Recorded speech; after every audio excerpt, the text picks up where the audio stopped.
नमस्कार। मैं आचार्य शुभांग तिवारी, सरस्वती विद्या मंदिर उच्चतर माध्यमिक विद्यालय डॉक्टर हेडगेवार कॉलोनी, राजगढ़, ब्यावरा, मध्य प्रदेश से मैं आपके सामने लेकर के आया हूँ विषय सामाजिक विज्ञान, कक्षा 10वीं। आज हम पढ़ेंगे अर्थशास्त्र। अर्थशास्त्र में अध्याय 15 आर्थिक विकास और नियोजन। इसमें हम चर्चा करेंगे राष्ट्रीय आय एवं प्रति व्यक्ति आय में क्या अंतर होता है, राष्ट्रीय आय किसे कहा जाता है और प्रति व्यक्ति आय किसे कहा जाता है। आइए जानते हैं। सबसे पहले हम राष्ट्रीय आय क्या होती है। किसी भी देश या राष्ट्र की कुल आय, कुल वार्षिक आय राष्ट्रीय आय कहलाती है। इसे देश में एक वर्ष में उत्पादित सारी वस्तुओं तथा सेवाओं के मौद्रिक मूल्य को जोड़कर ज्ञात किया जाता है। महान अर्थशास्त्री मार्शल ने राष्ट्रीय आय को परिभाषित करते हुए लिखा कि देश का श्रम एवं पूंजी उसके प्राकृतिक साधनों पर क्रियाशील होकर प्रति वर्ष भौतिक एवं अभौतिक वस्तुओं के शुद्ध योग, जिसमें सभी प्रकार की सेवाएं सम्मिलित होती हैं, का उत्पादन करते हैं। यही देश की वास्तविक शुद्ध आय या राष्ट्रीय लाभांश या राष्ट्रीय आय कहलाता है। राष्ट्रीय आय के संबंध में निम्नलिखित बातें महत्वपूर्ण हैं। इन सारे बिंदुओं को हम बड़े अच्छे से समझेंगे और इसी से राष्ट्रीय आय को अच्छी तरह से समझा जा सकता है। राष्ट्रीय आय का संबंध एक वर्ष की अवधि, जिसे वित्त वर्ष कहा जाता है, से है। भारत में 1 अप्रैल से 31 मार्च के बीच में इस अवधि में उत्पादित समस्त वस्तुओं एवं सेवाओं के मौद्रिक मूल्य से है।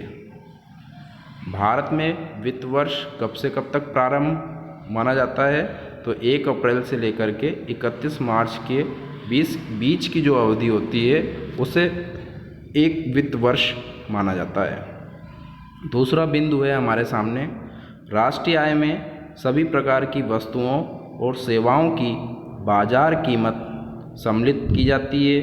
इसमें एक वस्तु की कीमत को एक ही बार गिना जाता है। तीसरा बिंदु है, इसमें विदेशों से प्राप्त आय को जोड़ा जाता है तथा विदेशियों द्वारा देश से प्राप्त आय को घटाया जाता है।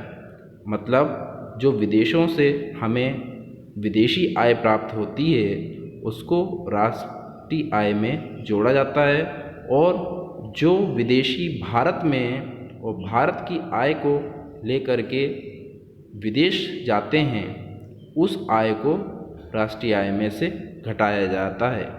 इसे ही हम राष्ट्रीय आय कहते हैं।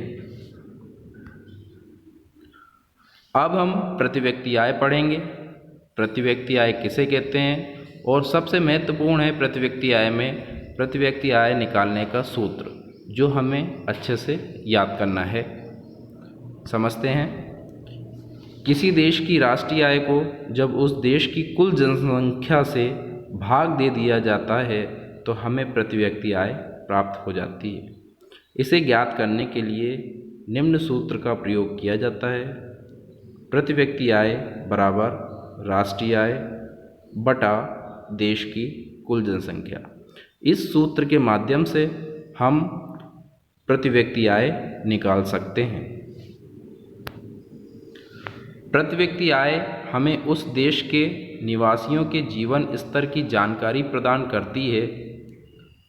यदि किसी देश में प्रति व्यक्ति आय में बढ़ोतरी हो रही है तो इसका तात्पर्य होता है कि उस देश के निवासियों के जीवन स्तर में वृद्धि हो रही है, अर्थात उनके जीवन स्तर में सुधार हो रहा है। इसे ही हम प्रति व्यक्ति आय कहते हैं। कहने का सरल शब्दों में तात्पर्य यह है कि जिस व्यक्ति की या जिस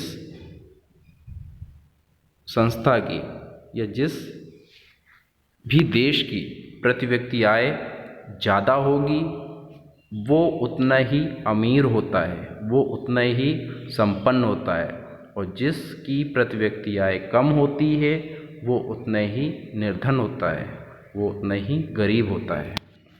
धन्यवाद।